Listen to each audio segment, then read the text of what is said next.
Bonjour à toutes et à tous et bienvenue dans Cinefiles pour une nouvelle vidéo, une nouvelle critique sur Kung Fu Panda 4, sorti en 2024. Un film de Mike Mitchell avec une choréale Stephanie Steen, une storyboarder ayant bossé sur Dragon 3.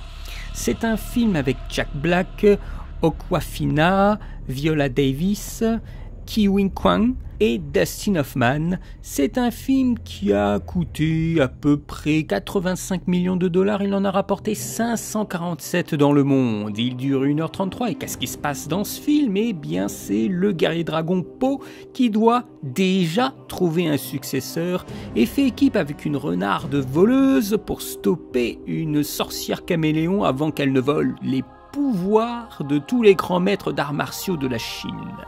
Je n'avais pas forcément envie de faire le retour sur ce volet, mais c'est un petit peu comme Dragon 3, histoire de terminer la boucle, il fallait que je revienne sur ce 4. Or pour moi le deuxième reste le meilleur de la série, la musique est top, les personnages sont formidables, les couleurs, les effets, tout est très bien fabriqué dans le deuxième, c'est vraiment un super film. Là on est tombé de loin, la critique est faite un petit peu comme si on allait au boulot avec un gros boulet. Je pense que le mot-clé pour définir ce film, c'est l'économie. Et ça se voit dans tous les choix du film. C'est un peu une surprise de voir le film. Le troisième semblait bien conclure la saga, même si j'avais entendu à l'époque qu'il voulait faire 6 films. De la part des scénaristes, ils voulaient faire une histoire indépendante. Mais ça se voit qu'ils ne savaient pas trop où ils allaient. Ils avaient une idée. Comme quoi certains personnages allaient être en live et tout ça. Une catastrophe, encore eux qui ne l'ont pas retenu. Et bon, vous savez, les mecs se la racontent un peu, ça a mis du temps parce qu'on cherchait The Perfect Story. Vous voyez mon cul, évidemment. Et quand le Mac Mitchell s'est dit « Ah bon ben, il est devenu le guerrier dragon, bon on passe à autre chose, hein, on va prendre tout ce truc de guerrier dragon et on va le dégager. » Il le dit en interview, hein. Take all that away, hein, pour trouver des really great heavy teams. Spoiler, il ne les a pas trouvés, hein, ou l'amener to the next level, hein, ouais, c'est-à-dire la porte de sortie, quoi. Ils veulent laisser des suites plus ouvertes, voilà. C'est une structure de voyage, de buddy movie, bon, très bien, classique. Le film entier, c'est finalement juste pour atteindre un château bien visible tout en haut d'une ville. Ça limite les décors, certes, même si les décors sont très jolis, il n'y en a pas beaucoup. Ce sont des décors urbains, donc des décors qui peuvent être maîtrisés, qui peuvent être limités. C'est beaucoup plus facile de gérer des structures que de gérer de l'herbe qui bouge, dans lesquelles bien sûr les personnages vont se déplacer. Le scénario est téléphoné, bon ça c'est un peu le cas de la plupart des Kung Fu Panda, mais peut-être là encore plus parce que ça va très vite. Le personnage est rushé du film et donc quand on fait des personnages rushés, eh bien on doit aller selon des directions qui sont bien établies, qui sont balisées. Le caractère rushé du film joue aussi beaucoup sur ma réception. Les personnages dont les intentions et les émotions sont réduites au strict minimum syndical, eh bien, ça donne cette impression de film qui ne prend pas un petit peu son temps, saupoudré d'un peu de tension et d'humour, et nous avons une formule toute faite. Il dessine un autographe, par exemple sur Maître Shifu, et pose avec lui devant un dessinateur sans qu'il le veuille. Bon, ça, ce sont des bons gags, hein, parce qu'il y a une surprise, il y a un décalage de ton à ce moment-là, mais autrement, il n'y a pas grand-chose qui fonctionne. Voilà, vous avez vu des trucs en bande-annonce, le bruit des paix, voilà, il fait un boucan pas possible, et tout d'un coup, il fait un tout petit bruit, et tout d'un coup, tout le monde se dresse, vous avez des trucs, vous avez déjà vu ça plein de fois, vous passez votre temps à faire des blagues, à casser des dynamiques, en fait, des dynamiques dramatiques du récit. Et quand on doit être réellement sérieux, eh bien c'est par conséquent difficile à croire. Le combat final ne monte pas en intensité et se finit vite, à cause aussi de cela, parce qu'on démultiplie les effets de rupture, de cassure. C'est décent, mais on voit les limites, et ces limites passent par les clichés. Je veux dire, les enfants méchants, vous avez les petits, ils sont après ils te... Oui, on va te tuer. Faut vraiment les trucs... On a carrément l'utilisation du nom du film même dans la fiction. C'est un peu con. Vous savez, c'est comme dans le James Bond, quand il y a James Bond qui dit « Le monde ne suffit pas ». Merci, merci Captain Obvious, quoi. Bon, tout ça, c'est des petits trucs, c'est des attitudes pour les enfants. Et je reviens à... Il y avait une formulation que Christy Lemire disait dans sa review sur rogerhebert.com. Le film se débat pour justifier son existence. Et il y a vraiment de ça. Le film, il a un caractère étrange par son constat de départ. À peine il a été le guerrier dragon qu'il a déjà une affaire d'héritier. Alors c'est sûrement, et là vous aurez raison de me le dire, ce sera sûrement la faute à toutes ces aventures en série que le film ne va pas raconter, ou que le film ne va pas résumer. Donc c'est un peu une aventure cross-média, à laquelle je ne suis pas habitué. Vous savez, c'est comme Dragon, hein, c'est un peu du même acabit que Dragon. Ce sont des aventures qui sont disséminées entre les grandes aventures de cinéma qui sont en salle et les aventures que vous pouvez retrouver sur vos plateformes ou à la télévision. Et en cela, c'est pas facile à percevoir quand on n'a regardé que les films. Et il y a beaucoup d'épisodes de la série, donc il y en a eu des aventures avec Poe. Et sûrement que dans celui-ci, il y a des références, potentiellement, moi je ne sais pas, potentiellement des références à la série. Au-delà de ça, il y a probablement des petites perspectives qu'on pourrait imaginer dans les références aux autres films précédents. Je veux dire, la taverne du lapin mutin. Je me suis dit, c'est la première scène du premier film, comme une sorte d'écho dans ce qu'on a vu. C'est l'épisode 4, qui est censé confirmer sa légende. Et en fait, non, pas du tout.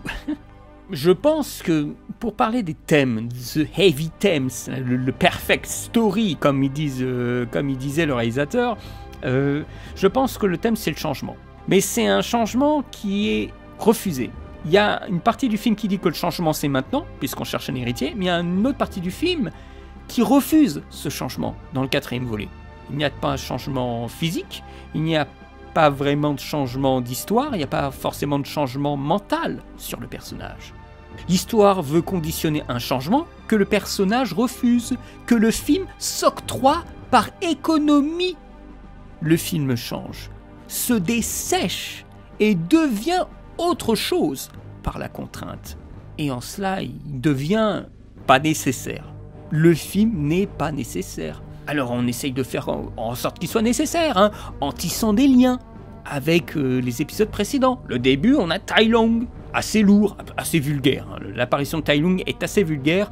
On sait que c'est pour choper le spectateur. On présente une menace dès le début du film, avant l'apparition du héros. Et la première apparition du héros, c'est quoi? Eh bien, c'est un jouet. C'est ce qu'il est devenu. Un jouet plus qu'un personnage. Et le premier combat de Poe, on a la musique de la première scène du premier film, qui indique qu'il est arrivé au stade de la légende contée. Et que c'est bien la seule fois où on le verra ainsi. Mais Poe, maintenant qu'il est la légende, qu'il est le guerrier dragon qui est invincible, eh bien il se fait encore humilier par une voleuse, voilà, qui on ne sait pas pourquoi elle est là, on ne sait pas pourquoi elle met à l'amende le guerrier dragon, voilà, encore une fois, 3 films pour presque revenir au point de départ. Dans le 4e, le film il est figé. Pourquoi? Parce que le personnage doit rester le même. Et oui, il est immortel et inchangé, parce que c'est là qu'on perçoit que le film il est fait pour les enfants. C'est un personnage qui n'évoluera pas, qui n'a pas évolué en 3 films. Il est légèrement moins gauche, là où les films dragons font évoluer physiquement, mentalement leur personnage. Ici, il n'y a pas de changement. On souhaite, dans l'absolu, moi qui suis adulte évidemment, voir un changement via un parcours. Là, on a l'impression qu'on a pris un raccourci et qu'une partie du parcours n'est pas montrée. En fait, le premier combat contre l'espèce de ré maléfique est une farce. Alors oui, ça crée après la dynamique du body movie. On commence par une friction, par un conflit moral entre le guerrier dragon et la voleuse. Alors le personnage de Shen, c'est très bien, très cool, voilà, comique. Le personnage génère beaucoup de vannes, elle retient Poe dans ses prises de décision, ok, très bien.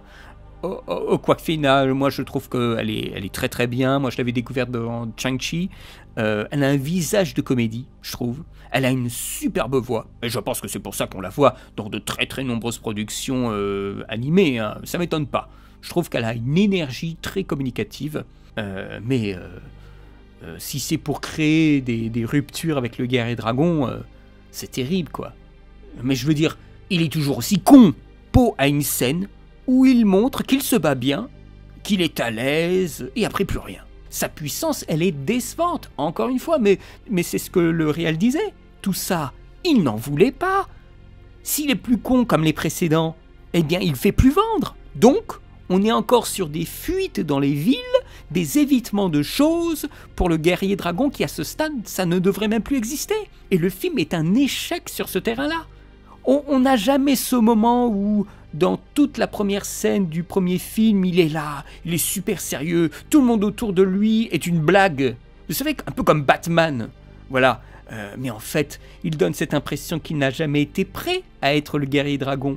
Alors, il passe le flambeau, et c'est ridicule. Il y a cette dimension qui ne peut échapper au quatrième, c'est que le changement, c'est maintenant. On change de personnage, on change de caste. Alors, je trouve ça assez facile de limiter le pouvoir d'influence du guerrier dragon. Et on dirait qu'il est connu que dans sa petite région, de la vallée de la paix, que c'est le champion local dès qu'il sort un petit peu de son pays. Il est inconnu au bataillon. Le fait qu'il procède comme ça, évidemment, permet des histoires infinies, car dès qu'il sort de la vallée de la paix, il est considéré comme un candide, comme un moins que rien, comme quelqu'un qui ne sait pas se battre. Il sera dans une position partagée avec le spectateur de découverte. Et le méchant, mais oh là là, inintéressant, mais vraiment, son pouvoir, comme j'avais lu dans une critique, c'est de pousser les gens dans les escaliers, quoi. Terrible! Attention, je suis redoutable, je suis le 4e méchant d'une série, je pousse les gens dans les escaliers. On peut dire que le méchant est intelligent, c'est n'importe quoi. Elle n'est pas intelligente. Elle a des tas de mecs et des pouvoirs. Ce n'est pas une preuve d'intelligence. Elle prend les âmes de Tai Lung, de Lord Shen, du général Kai. Comment créer du liant facilement, ou je devrais dire comment créer du liant faiblement.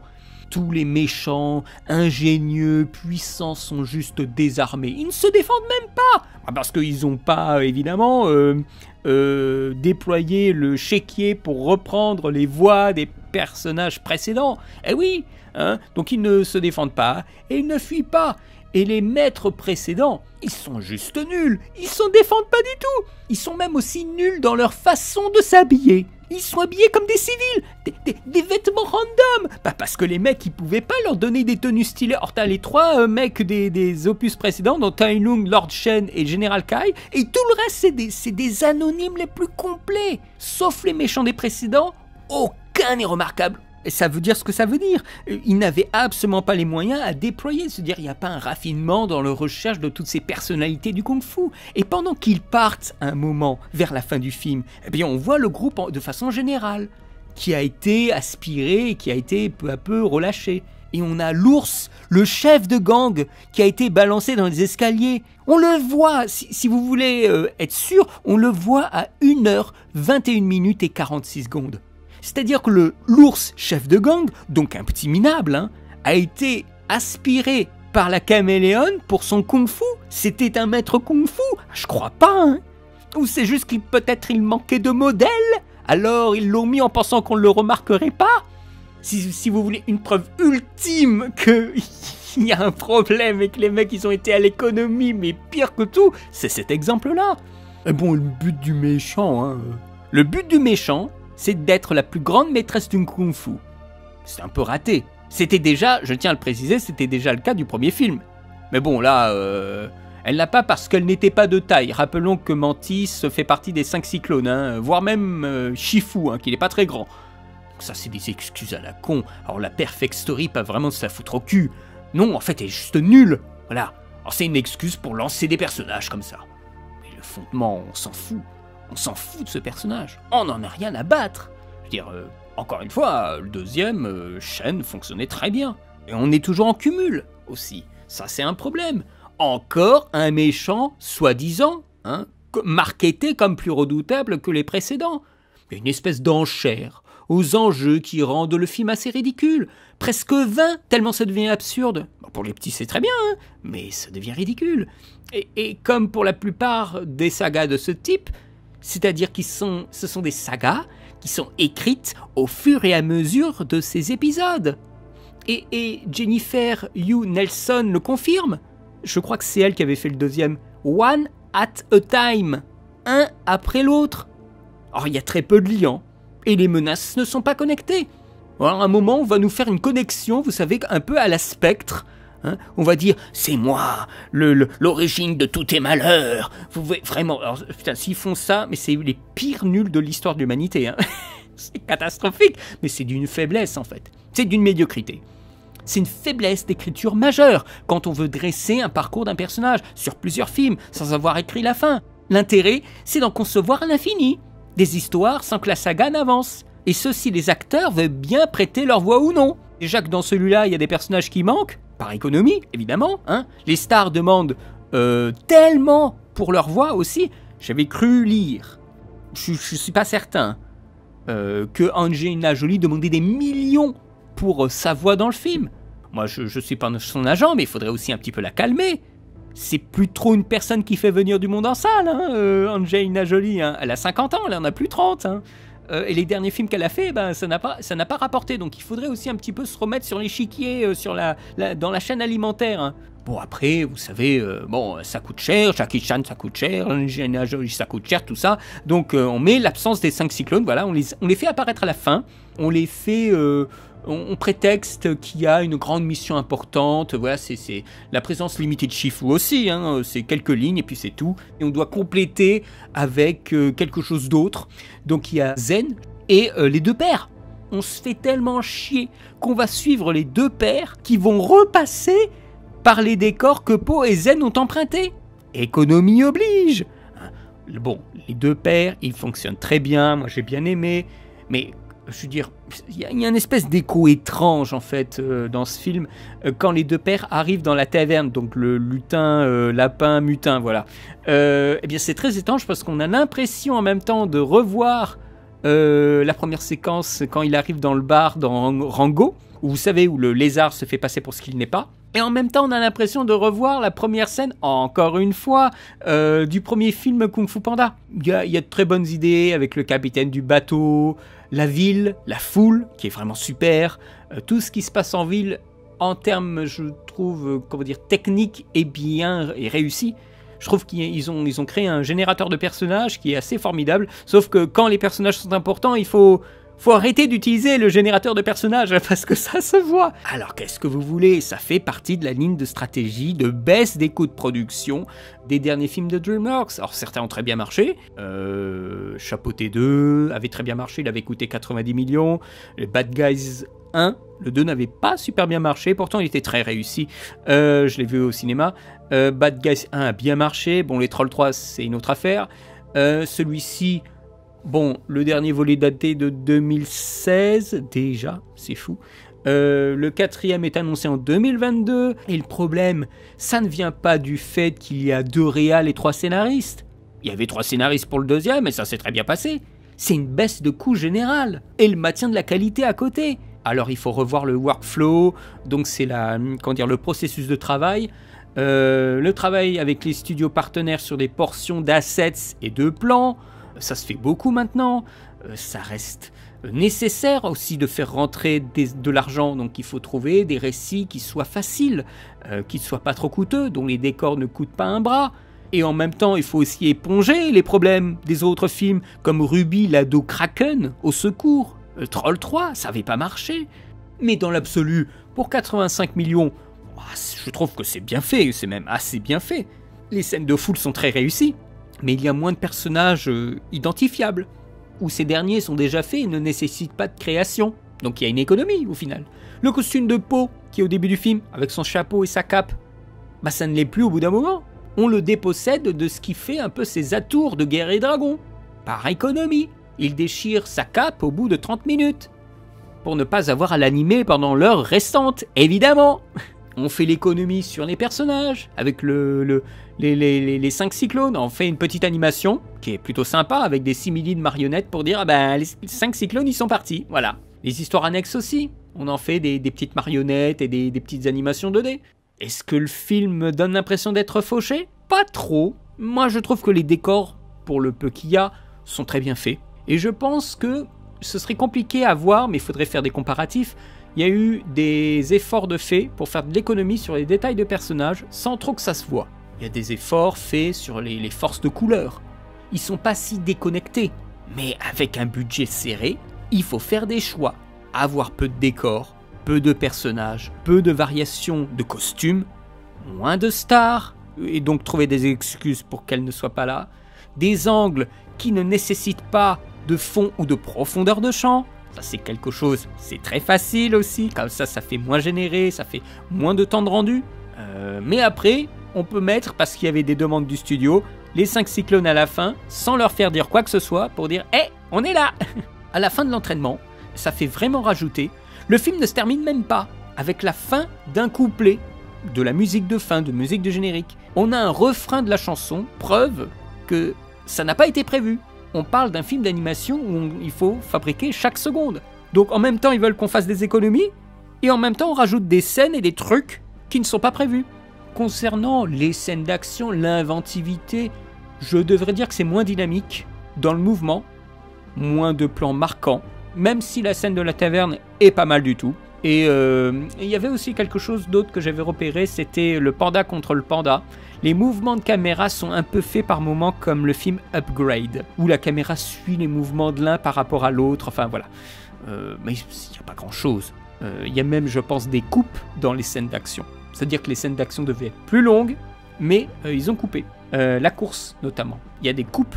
C'est clair. Il y a un manque de continuité. Il y a le passage chez le marchand de thé, avec une très belle lumière, beaucoup d'objets, beaucoup de détails, et il y a d'autres moments où c'est complètement vide. Et je pense qu'il y a eu ce travail aussi de mise en parallèle avec les pairs pour permettre aussi de faire des coupes franches et claires dans le déploiement d'effets et de choses compliquées en ville avec Pau. Parce que les pairs sont toujours en retard. Et les pairs sont toujours dans des décors qui ont l'air d'être moins détaillés que ceux avec Pau.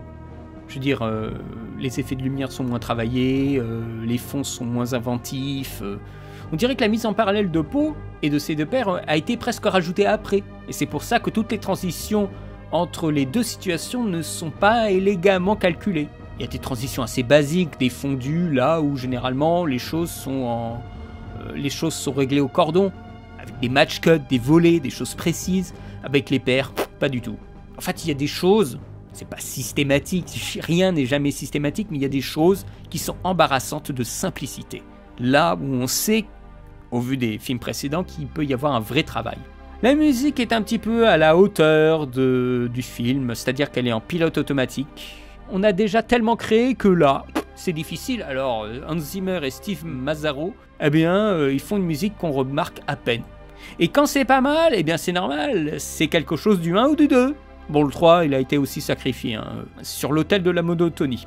Et le Baby One More Time, encore une reprise à la con, avec l'autre, là, le Jack Black qui s'excite, là, juste parce que ça fait de la musique, que ça a été populaire, mais c'est encore un trip rétro, moi ça passe quoi, ça suffit.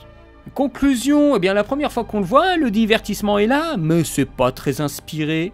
Il y a un charme qui a doucement disparu.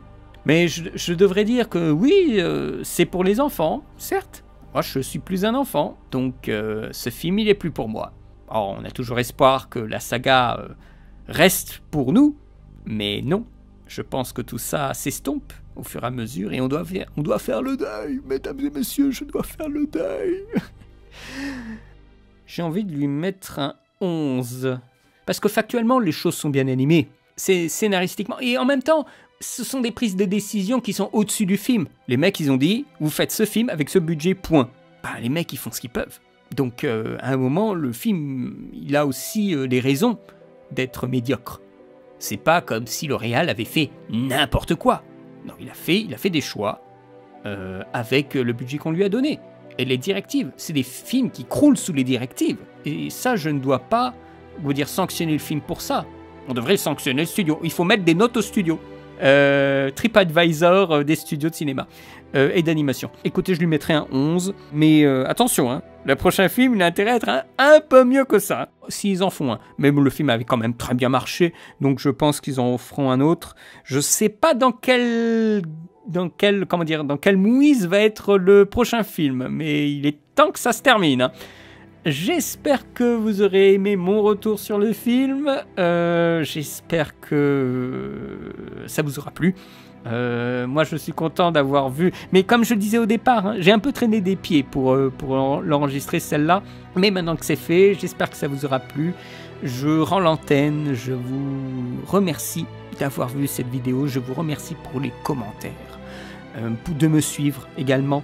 Je vous souhaite une très bonne journée, une très bonne semaine et à très bientôt pour de nouvelles vidéos. Allez, salut!